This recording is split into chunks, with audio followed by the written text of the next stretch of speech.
할렐루야. 오늘도 주님의 크고 놀라우신 은혜와 평강이 여러분에게 함께 하시기를 간절히 축복합니다. 5월 20일 화요일, 오늘 우리에게 주시는 하나님의 말씀은 요한복음 19장 31절로 42절입니다. 유대 사람들은 그 날이 유월절 준비일이므로 안식일에 시체들을 십자가에 그냥 두지 않으려고 그 시체의 다리를 꺾어서 치워달라고 빌라도에게 요청하였다. 그 안식일은 큰 날이었기 때문이다.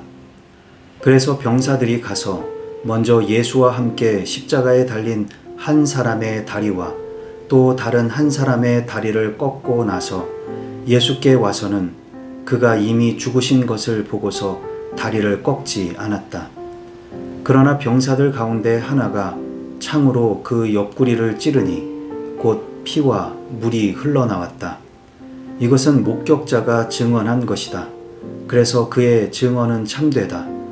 그는 자기의 말이 진실하다는 것을 알고 있다. 그는 여러분들도 믿게 하려고 증언한 것이다.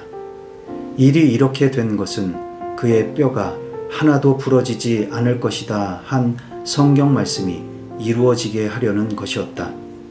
또 성경에 그들은 자기들이 찌른 사람을 쳐다볼 것이다 한 말씀도 있다. 그 뒤에 아리마대 사람 요셉이 예수의 시신을 거두게 하여 달라고 빌라도에게 청하였다. 그는 예수의 제자인데 유대 사람이 무서워서 그것을 숨기고 있었다. 빌라도가 허락하니 그는 가서 예수의 시신을 내렸다. 또 전에 예수를 밤중에 찾아갔던 니고데모도 몰약에 침향을 섞은 것을 100근쯤 가지고 왔다. 그들은 예수의 시신을 모셔다가 유대 사람의 장례 풍속대로 향료와 함께 삼배로 감았다. 예수가 십자가에 달리신 곳에 동산이 있었는데 그 동산에는 아직 사람을 장사한 일이 없는 새 무덤이 하나 있었다. 그날은 유대 사람이 안식일을 준비하는 날이고 또 무덤이 가까이 있었기 때문에 그들은 예수를 거기에 모셨다. 아멘. 오늘은 창으로 예수님의 옆구리를 찌른 것과 그 후 예수님의 장례를 치르고 무덤에 안장하는 이야기입니다. 예수님이 숨을 거두신 날은 유월절을 준비하는 날이었습니다. 이 날은 큰 날이었기 때문에 시신을 밖에 그대로 둘 수가 없었습니다. 그래서 유대인들은 십자가에 매달린 시체를 치워달라고 요청합니다. 그리고 죽었는지 확인하기 위해 다리를 꺾는 절차도 요청했습니다. 이에 병사들이 가서 시체의 다리를 꺾었는데 예수님은 이미 죽은 것으로 여겨 다리를 꺾지 않았습니다. 그러나 그 대신 한 사람이 창으로 예수님의 옆구리를 찔렀던 것이죠. 그때 피와 물이 흘러나왔습니다. 성경은 이 부분에 대해 괄호를 묶어서 이것은 목격자의 증언이며 참되다고 부연 설명하고 있습니다. 이 일이 이렇게 된 것은 시편 34편 20절에 그의 뼈가 하나도 부러지지 않을 것이다 한 성경 말씀과 스가랴 12장 10절 말씀에서 그들은 자기들이 찌른 사람을 쳐다볼 것이다 한 말씀을 이루려는 것입니다. 그 뒤에 아리마대 사람 요셉이 빌라도에게 요청하여서 예수님의 시신을 내려 거두었습니다. 또한 전에 예수님을 찾아왔던 니고데모도 몰약에 침향을 섞은 것을 100근쯤 가져왔습니다.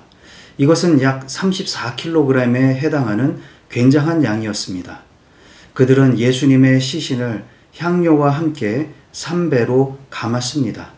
그리고는 예수님이 십자가에 달리셨던 곳 근처에 새 무덤을 구해서 모셨습니다. 그날은 안식일을 준비하는 날이었기 때문에 시신을 멀리 모실 수가 없었기에 근처에 있는 무덤에 모신 것입니다. 자, 그럼 오늘 주신 말씀을 붙들고 우리는 어떻게 살아야 할까요? 첫 번째로 예수님의 죽으심에서 무엇을 믿고 있나요? 요한복음은 예수님이 숨을 거두셨을 때 다른 복음서에는 없는 한 가지 사실을 기록하고 있습니다. 병사 중 하나가 창으로 예수님의 옆구리를 찔렀을 때 피와 물이 흘러나왔다는 것이죠. 이 사실에 대해 목격자가 있으며 이 사실을 증언하는 이유는 우리가 믿게 하려는 것이라고 했습니다.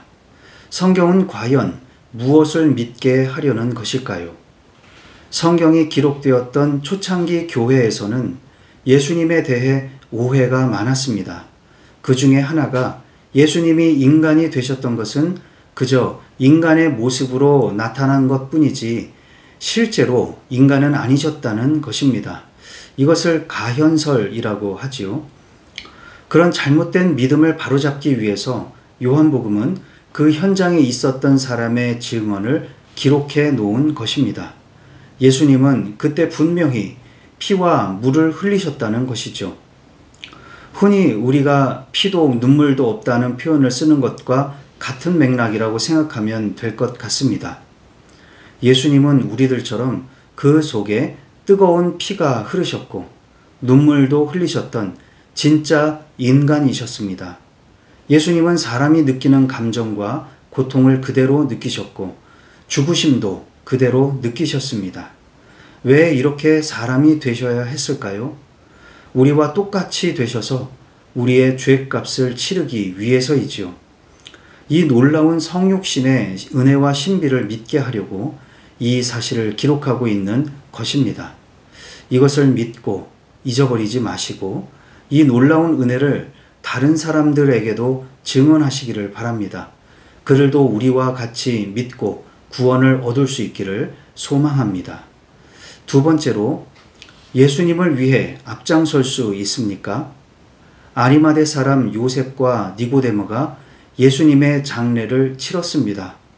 요셉은 예수님의 제자였다고는 하지만 유대인들이 두려워서 그 사실을 숨겨왔던 사람입니다. 니고데모는 예수님의 제자도 아니었습니다. 한밤중에 예수님을 찾아가 대화해 본 적이 있었고 그 후에는 예수님을 반대하지는 않았지만 그렇다고 예수님을 눈에 띄게 지지하던 사람도 아니었습니다. 그런데 예수님의 장례식을 치러야 할 때 예수님의 12 제자는 온데간데 없고 맨 뒤에 꽁꽁 숨어 있었던 요셉과 니고데모가 전면에 나선 것입니다. 그들이 이렇게까지 하려면 많은 용기가 필요했을 것입니다. 상당 부분 자기의 이권과 평판을 내려놓아야 했을 것이고 심지어 정치적, 경제적 타격을 입을 수도 있었을 것입니다. 그런데도 그들은 예수님의 장례를 위해 전면에 나섰던 것입니다. 우리도 신앙생활을 하다 보면 망설이게 되고 뒤로 숨게 되는 것이 있습니다. 사회생활 속에서도 드러내지 못하고 감추거나 보여주지 않으려고 하는 것이 있을 것입니다. 아리마대 사람 요셉처럼 니고데모처럼 앞장서서 적극적으로 자원해야 할 것은 무엇이 있을까요? 내가 먼저 섬기며 앞에 나서야 할 것은 무엇이 있을까요? 기도하며 찾아보시고 실천해 보시기 바랍니다. 오늘도 성령님과 동행하며 믿으시기 바랍니다. 예수님께서 우리를 위해 인간이 되시고 모든 고난을 다 받으시고 구원을 주셨다는 사실을 믿으시고 이 사실을 다른 사람들에게 증거하시기 바랍니다. 또한 그동안 뒤에 빠져 있었던 것은 무엇이 있었는지 찾아보시고 이번 기회에 요셉과 니고데모처럼 앞장서서 자원하시기를 주님의 이름으로 축복합니다. 기도하시겠습니다. 사랑과 은혜가 풍성하신 하나님 아버지, 오늘도 말씀으로 새날을 열어주시니 감사를 드립니다. 너무 믿음이 없어서 예수님의 고난과 대속의 은혜와 구원이 믿어지지 않습니다. 또는 너무 잘못 믿어서 예수님의 고난을 부정하고 내가 믿고 싶은 대로 믿습니다. 이런 오류에 빠지지 않게 하여 주시고 바른 믿음, 정확한 믿음을 갖게 하시고 이것을 잊지 않게 하시고 다른 사람들에게 증언하며 전하게도 하여 주시옵소서. 또한 요셉처럼 니고데모처럼 마음은 있었지만 몸이 앞장서지 못했던 소극적인 삶을 살지는 않았는지 돌아봅니다. 나서야 할 때는 나서게 하시고 앞장서야 할 때는 앞장서게 하시고 주님이 기뻐하시는 일에 자원하며 적극적으로 행동할 수 있는 믿음과 용기를 허락해 주시옵소서. 예수님의 이름으로 기도하옵나이다. 아멘.